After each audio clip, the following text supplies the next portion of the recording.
3. Hello, everyone. Welcome back to another podcast. Today we have an exciting guest, Shobhana Mani, and she is a strong, proven leader with a track record of successfully delivering product development to maximize returns. She's been in the industry for over 20 years with a diverse background. And she's worked in multiple industries, which was really cool about her story, is she actually worked not just in energy, but aviation, healthcare, and oil field services. So we actually have somebody on here that started kind of in a medical aviation device field and then actually moved over into oil field. So I think that's really neat about her. And she is currently the strategic business director for perforating at Halliburton. Shobhana, we're so excited to have you on today. I'm so excited to be here. Thank you so much for having me here today and being able to share my story. Thank you. Awesome, Shobhana. Well, tell us from the beginning, what was life like growing up in India, and how has your upbringing shaped you in who you are today?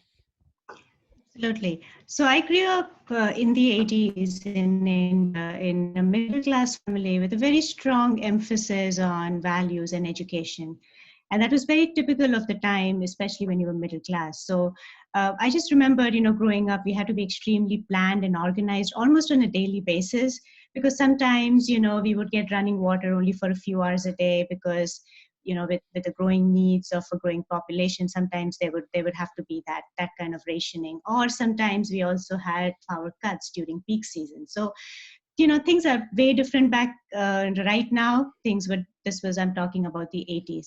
But things were also fast developing around me. And, as I was really grateful to have been raised by parents who really put a lot of emphasis on education. And I didn't really have any shortage to meet my needs. But I was also exposed to a side of a country that lived in extreme poverty. So early on, I developed a sense of humility and being grateful for and appreciative of what I have, and not getting used to complaining about, the other side that I don't have. Other than that, I think my father was an engineer. So early on, I developed a keen interest on math and science.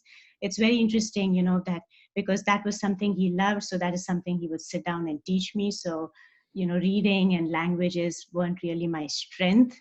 I do okay in those fields. So I developed an interest in math, science, and solving problems.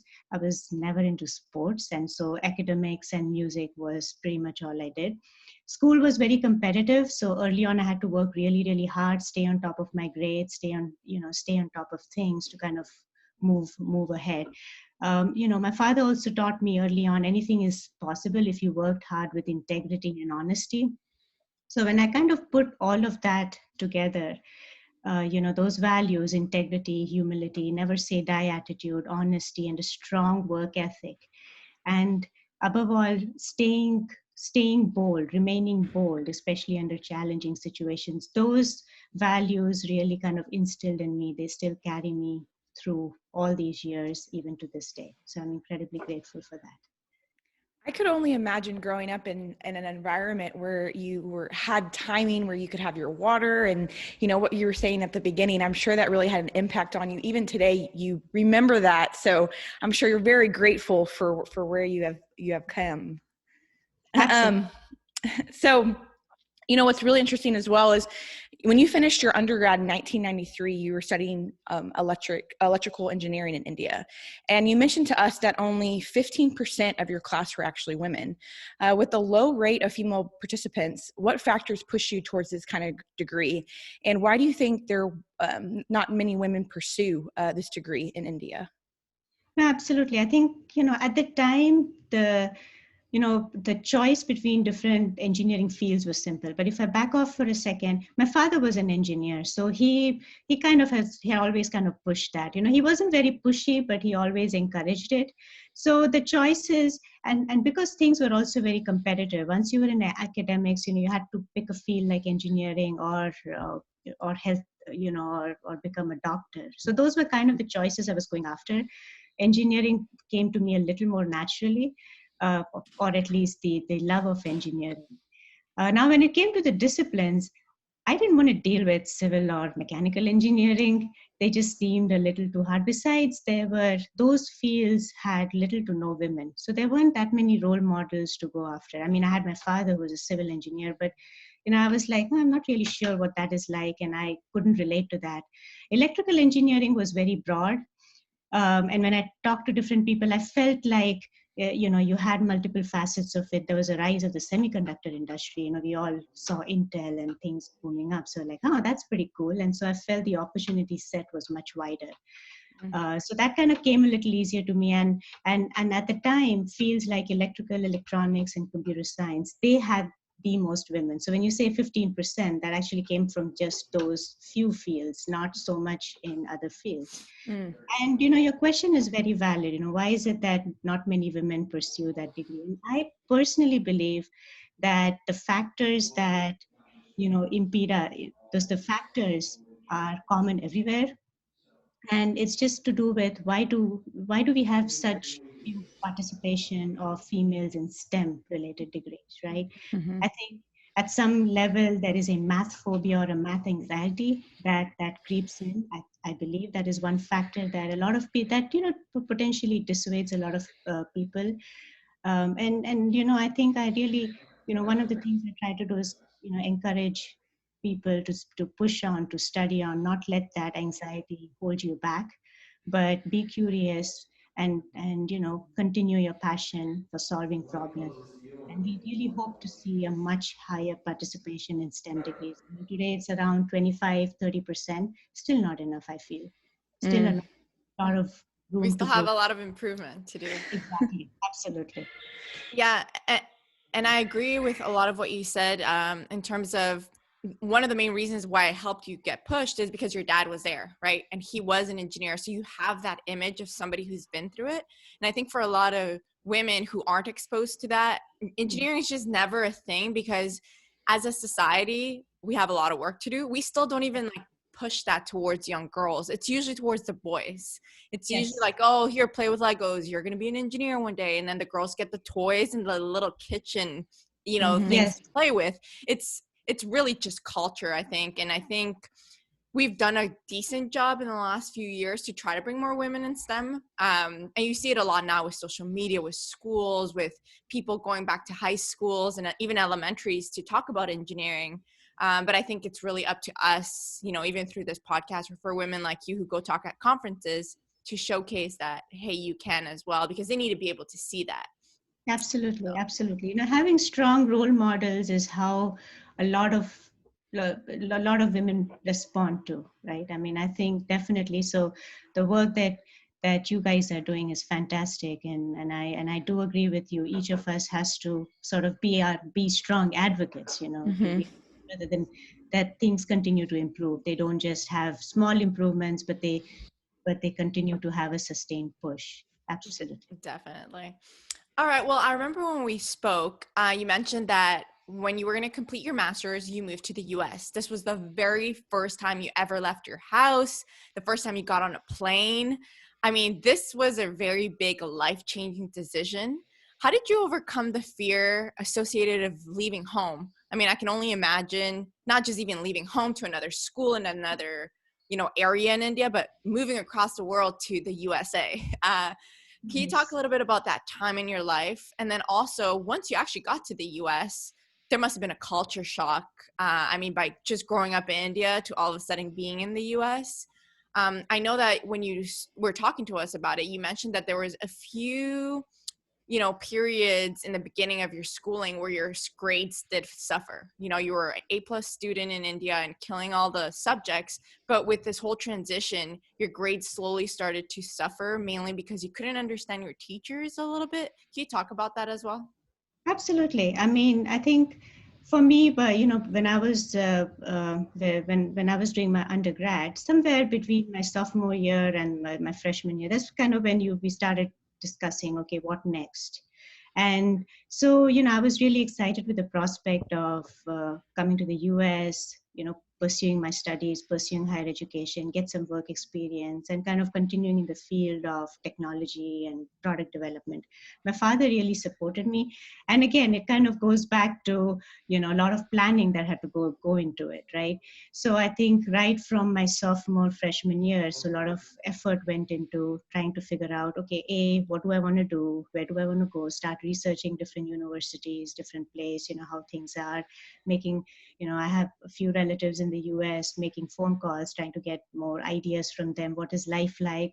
All those kind of things. So basically mentally getting ready for it. So that kind of process helped me figure out, is this really what I want to do?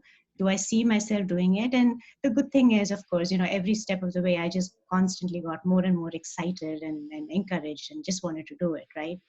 And I think back then, so I think with that planning and all that certainly helped. So by the time it came time to, really get on the plane and leave, yes, I was very sad leaving my parents and my family. But one thing that really helped me was, my entire family was so excited and they were so excited. And so there was a lot of enthusiasm in the air, right? So rather than, oh my God, you're leaving, it became more like, oh my God, such a great experience, go there. And then in a month, we'll come see you. We will get a chance to come visit you and then visit all the states in the US. So it kind of was more positive. And I think that certainly helped me kind of just push me through and getting there. Coming to the US, of course, I went to Arizona State University.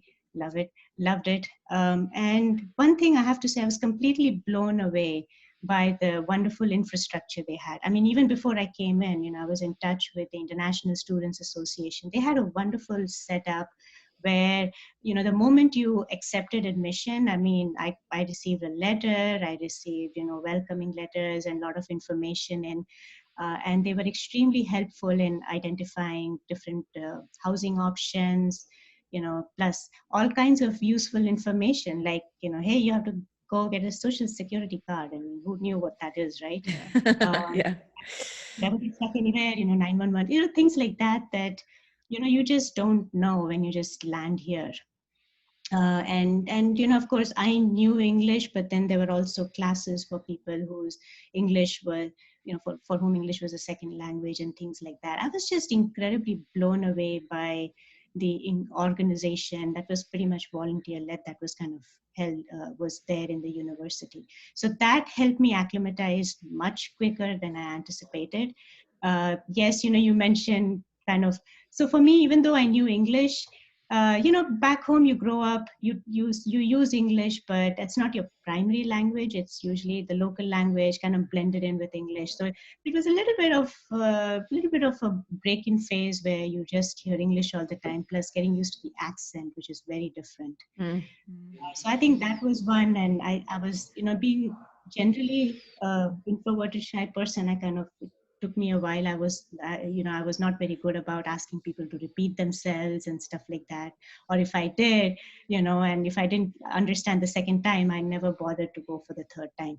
So it was a little hard at first, but gradually I overcame my fear. I took the help of my advisors, my professors after the first few weeks in school, because I said, oh my God, this is not going to work out. I can't be like, falling behind on my assignments and stuff like that. So it took that, and I pushed through. Wonderful network of friends and other students. So all of that factors helped in pushing us through.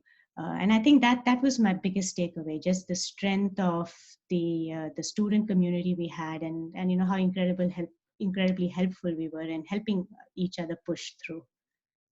So That's what's really awesome about what you just said, is the setup that the school gave you being an international student. I think a lot of people listening, we have a lot of international people who listen to the podcast. And I think that's really going to help them as they choose a school and understand, like, even if you don't have, not, because I believe probably not everybody has that amazing support that you had of your family, and they seem very excited for you to go. So that makes complete sense on why you're like, oh, no problem, I'm out, family supports me.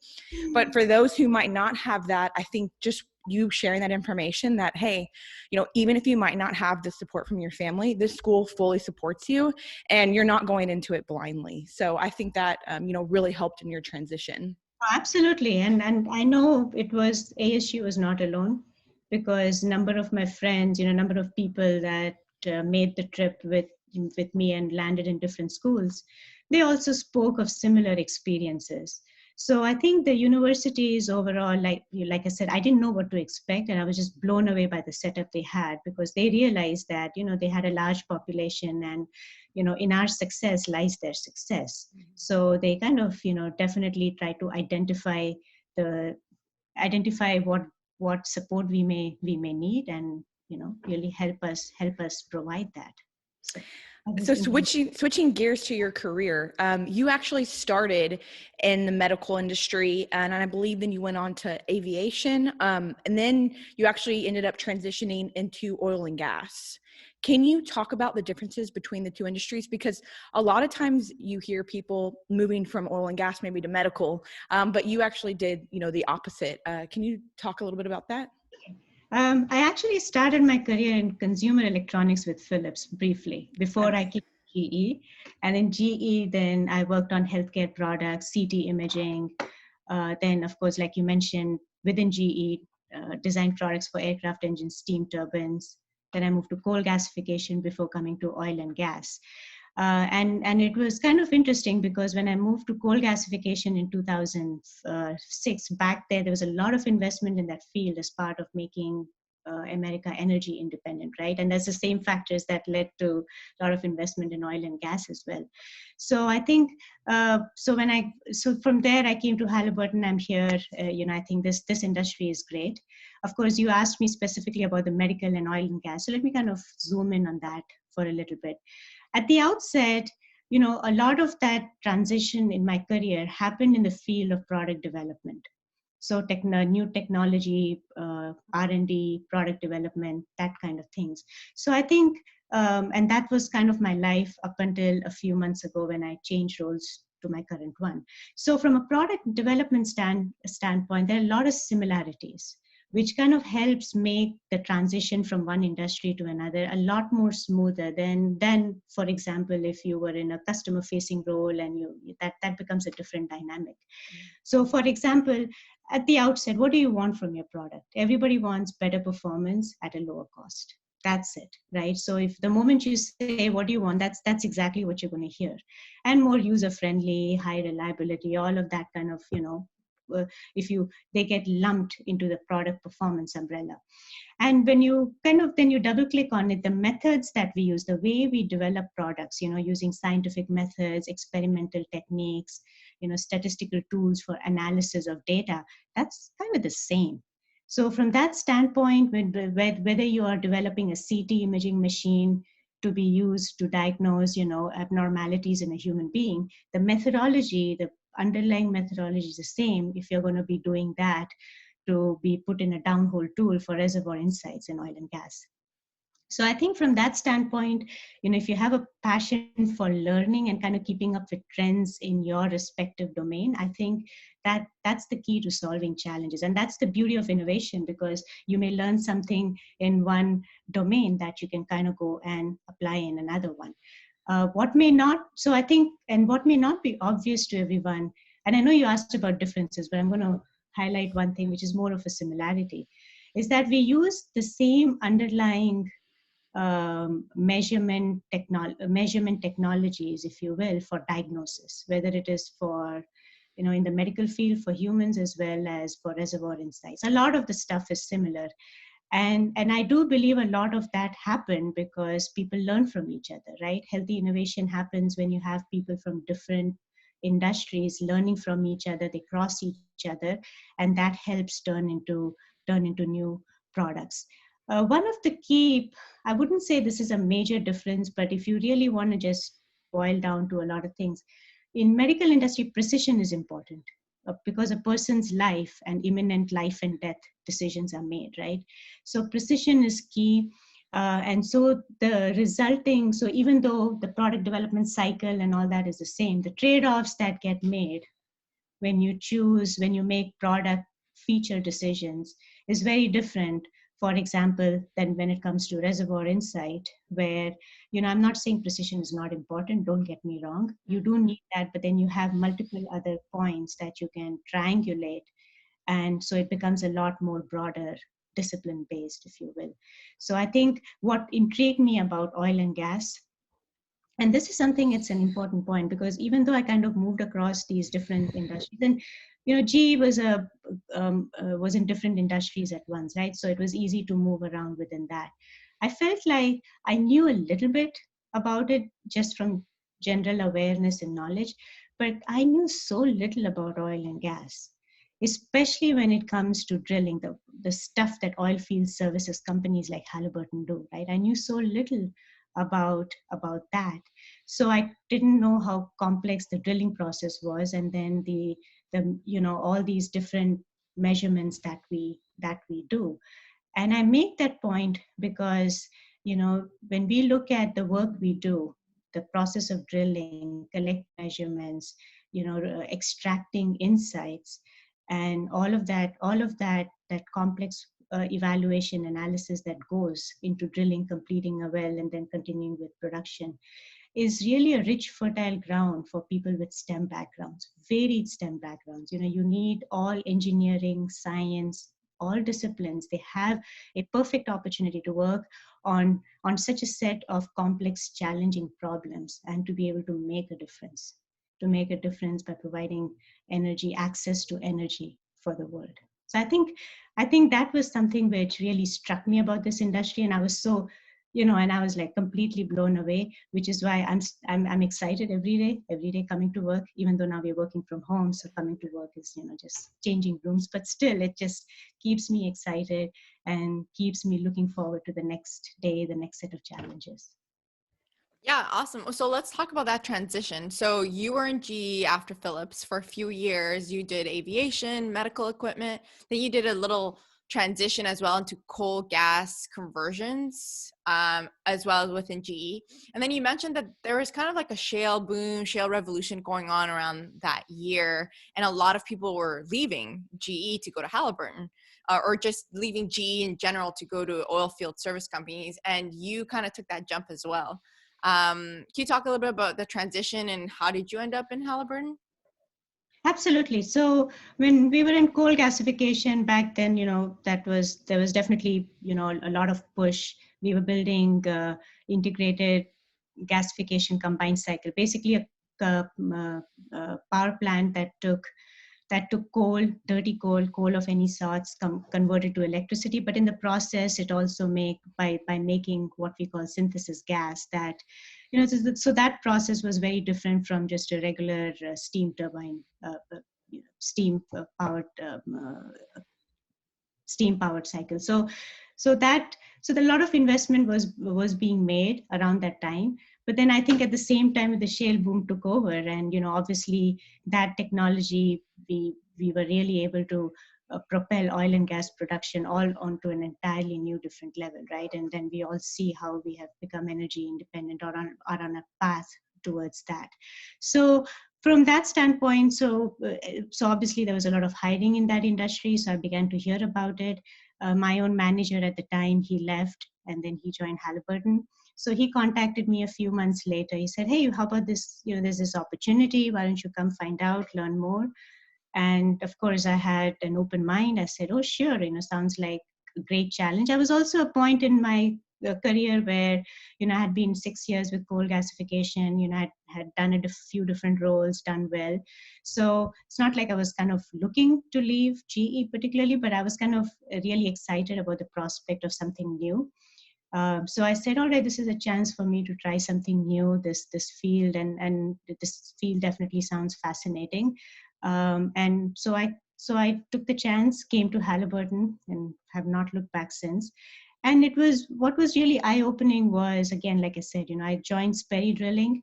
So they obviously their focus is on drilling and evaluation technologies.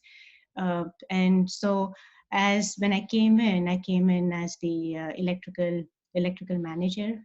And so it was interesting. It was kind of a coming full circle for me, because now I was in charge of the group that were building these products, bunch of electrical engineers building these products involving technologies that I had done in the medical field, several years ago, right? When we did CT CT products, ultrasound products. Well, guess what? The same measurement principles are applied here. They're just packaged differently. And I learned a few little tricks that are done here, that are done differently in different industries. And it's kind of neat to see how the same thing, the same basic building block can be applied creatively and packaged differently to solve a different problem. So it was kind of neat to see that. So I think within Halliburton, obviously, so I think that's what started my journey in Halliburton. And of course, I've had a few roles since then. What's really neat about that is that you just talked about, ultrasounds and how that actually is a technology that you can use in oil and gas. And I'm pretty sure nobody has ever heard that before until now. And I think that's really neat that you shared that with us. I had no idea, that had a cross function, right? But it makes sense because all the technologies that you probably use in medical can then be used in, the equipment that we use downhole, because I'm sure there's a lot of similarities in the sensors and stuff that you develop. Absolutely. Yeah. So you took on the role of a technology director over drill bits, and then you moved on to actually the director of technology for wireline. So you went from drilling to a completions role. Can you talk about this transition and what advice you'd give to someone who might be walking into a very different role than where they started? Especially right now, there's, so much movement in the industry, and there's so many people that, are changing jobs, and they might have to change complete careers. And, you changed over from a drilling department into a completions department. And I think a lot of people might be experiencing that same thing. So can you talk about that transition? No worries. Yeah. So first and foremost, the one rule that I follow myself and I tell others too is just believe in yourself and have the courage to take steps outside your comfort zone, to take roles outside your comfort zone, because that's when growth occurs and that's when you stretch yourself. So the few pointers I try to follow is, when I moved across these different roles, so first thing is I try to learn as much as I can about the new role, about the new domain, what both the technical and the business side, what does that business do, what products do they make, how do they sell, who do they sell to, who are their customers, and also internally trying to understand who's your audience. And the one thing which I learned over time is learning the culture of the organization. Because many times, even with a company, you have different departments, and different departments could have their own underlying different subcultures. And cultures is not just about how people talk to each other or how things are done, but that gives you the framework about how even decision making is done and how people interact with each other. So it's kind of important to observe that, learn that, and then adapt your working style accordingly. Now, you still want to stay true to who you are. You just want to be able to adjust so that, then you're also setting yourself up for success. The other thing also is to leverage your network. Now, I've been with the Halliburton, it'll be 9 years in May. So obviously kind of built a network through through my different roles as well as through my different associations. So you want to be able to leverage that network and then use them to kind of help you navigate through the organization to understand how are decisions made, how things get done. And that will also help you understand how to set yourself up for success, how to set up your team for success as well. And then lastly, when you take on different roles, now, of course, now I'm in a managerial role, so I do have a team that I have. Learning to leverage your team, learning to trust your team to kind of help you as well as helping you help them as well. A lot of times I think we get so focused on trying to learn everything ourselves, we kind of forget that we do have that team around us. So being able to leverage the team and that also gives them the ownership, and the ability to shine, which is also important, because as a leader you need to make sure your people are given the opportunities to rise and shine, and so they can be ready for bigger and better opportunities for themselves. So those are a few elements that I try to follow, and they're kind of generic. So no matter where you go, which role, you can kind of apply them in some way, and just kind of reformat it and apply it. Thank you for So sharing. I really like that perspective. Thank you. So you are obviously very passionate about D&I, and you've participated in many workshops within Halliburton, external ones. You've spoken at different conferences here in Houston. What do you think companies should be focusing on in order to retain a diverse workforce? Especially because, one, in oil and gas, we don't have that many to begin with, but two, Yeah. retention is also very difficult, especially for service companies. Absolutely. Absolutely. You rightly pointed out, as a business community, we spend a lot of time talking about diversity. But I fundamentally believe when it comes to retention, inclusion needs to be the true outcome we strive for. Because inclusion is what creates employee engagement.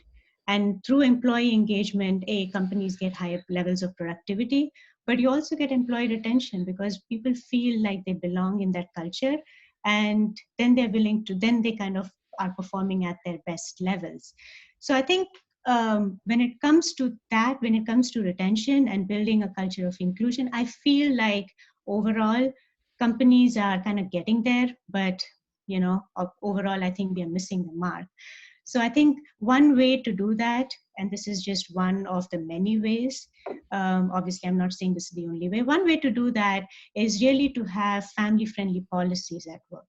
And I say this because things like flexible work arrangements, paid parental leave, these are things that are kind of catching on, but they're catching on very slowly. And unfortunately, what happens is the lack of these end up tending to have a larger negative impact on female employees versus male employees. And obviously, when you start implementing these policies, just because you have something at work doesn't mean change will happen overnight. I think as a business community, as leaders, as all of us, we need to build a culture. So let's take paid parental leave, for example, just as an example. I think we need to build a culture that supports a gender neutral paid parental leave, right? Because then what happens is it encourages both men and women whenever they have a child to take the leave. And then all of a sudden, when somebody takes a paid parental leave, it is not seen as a disruption. Because right now, a lot of people, they are either afraid of making those adjustments, so they end up either quitting the workforce. I've known so many of my friends that, after having children, they sort of eventually leave, right? And that's very sad to see. So I think if we create a culture within our company that it is not seen as a disruption, that it is just a small, it's just a minor pause, it is not a disruption, I think that is what will make the culture more inclusive, and then it'll also encourage women to stay more. And that needs to be reinforced at all levels. Simply talking at the top doesn't help. It needs to come down. And I believe the make or break level is the frontline supervisor level. Because a lot of times if they don't have the tools, or if they're not talking to their employees on many of these topics and encouraging that culture of inclusion, encouraging employees to perform in their best and kind of recognizing that, then I think we are missing the mark. But ultimately, I do believe that once you create that framework, you also build a culture of trust, of inclusion, where everybody feels valued, everybody feels respected. And that's also the essential ingredient for building high performing teams to accomplish, your business goals. What you just said really speaks to me, as I'm 33 weeks pregnant. So I've been going through the maternity policies and talking to my husband about like what he can do. And you're right. It is very one-sided. It's like, I'm giving this, and then he's not expected anything. And it's like, well, then that puts it all on you. And so then it's like, oh, well, it's only acceptable for me, but then why can't you help? Because then if both parties were helping and both the companies from both sides approve that, I think men would have a different understanding of what all is entailed in that, right? So Absolutely. and I think that is a mark that is missed. And I do see a change. Like our company just implemented where the men's it's called I can't remember what the guys version of maternity leave is called. Yeah, paternity leave. they did it like 2 weeks, but hey, at least they're starting something. That way they can see, the benefits of that. And then also, the guys themselves, since it is a male dominated industry, you might be the only woman in the group, and then you're taking these 3 months off, and then all your colleagues might think, I don't know, maybe they don't have kids yet, so they might have different ideas about those 3 months off, right? So I totally agree with that statement that you said, and I think that would really help, the overall understanding of what women have to go through, and then have to come back to work after that and catch up, and I think it would really help. No, perfect. No, thanks. And I wish you good luck. Hopefully, everything works out well. I remember my days. I'm sure you'll do great. I'm sure you'll. Yeah, so my company's very supportive, so I'm lucky in that. But I've heard horror stories, so I can see that as well. One other thing we wanted to ask you before we sign off here is, you have ran multiple teams, and as we were just speaking earlier, there isn't a lot of women management. It's getting better, but the percentages are low across the board just because they haven't been given that opportunity, or maybe at the ground level there just hasn't been that many women to pick from. What experiences have you had, leading a group as a woman, and bringing that diversity to the table in a positive way? What are some of the attributes that you think have helped along your career path in doing that?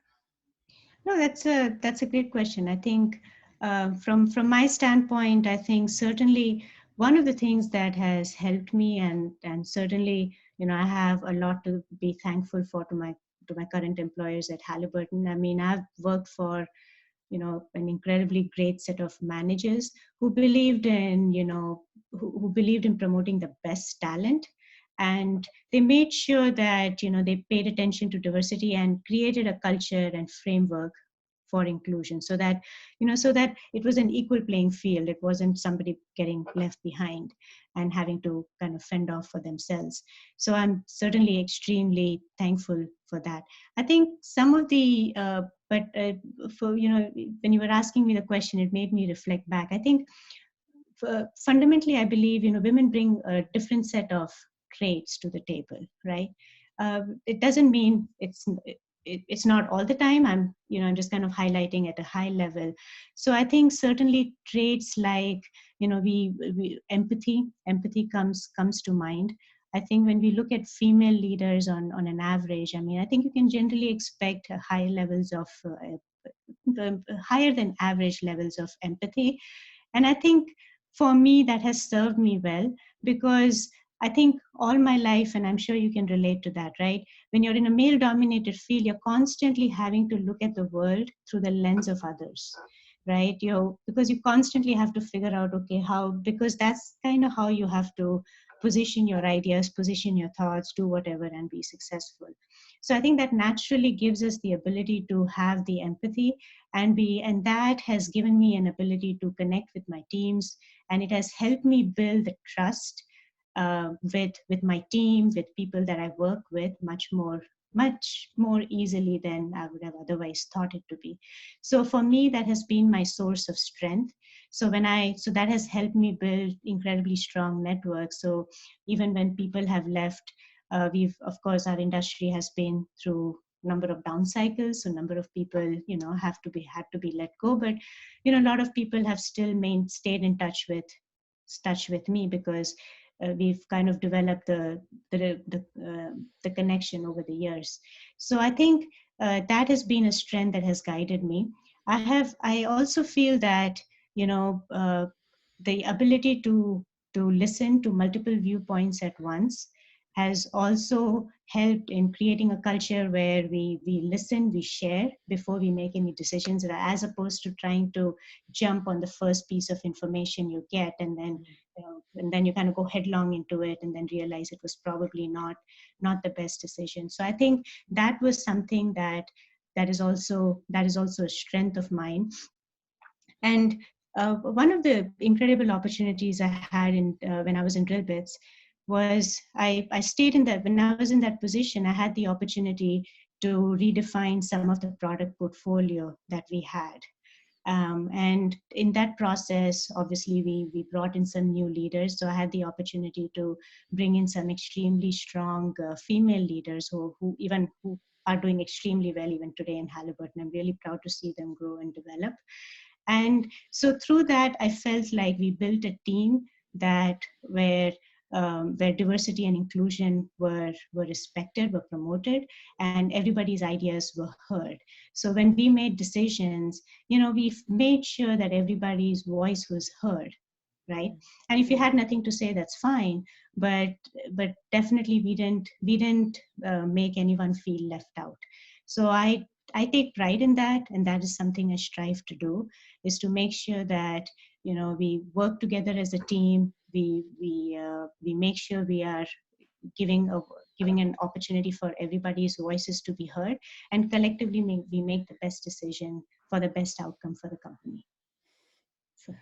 Yeah, no, that's amazing. You have all the qualities of a great leader, especially one that creates a culture where everybody feels comfortable to talk, to lift their hand, to, take a seat at the table. And I think that's what's really fun, is that you being in that management role, we're able to create a team of other females, and kind of then they'll do the same. And then it kind of starts slowly creating that change that we've all been wanting throughout the company. So thank you so much for sharing. Thank you for being on here today and sharing your story. We really appreciate everything that you are doing for women and for women in STEM, not just women in oil and gas, but continue to talk at conferences and continue to do these podcasts if you can, because like you said, women really need role models, and it's really important for us to continue to do this. So thank you so much. Thank you very much. Thank you so much for having me. And I must say, this is a great initiative. This is definitely a great podcast you guys have. Wish you good luck, and wish you all the best for your new baby, Jamie. Oh, thank you so much. Thank you. I hope you have a great rest of your Friday. Yeah, you too. Have a great one. Bye. See y'all.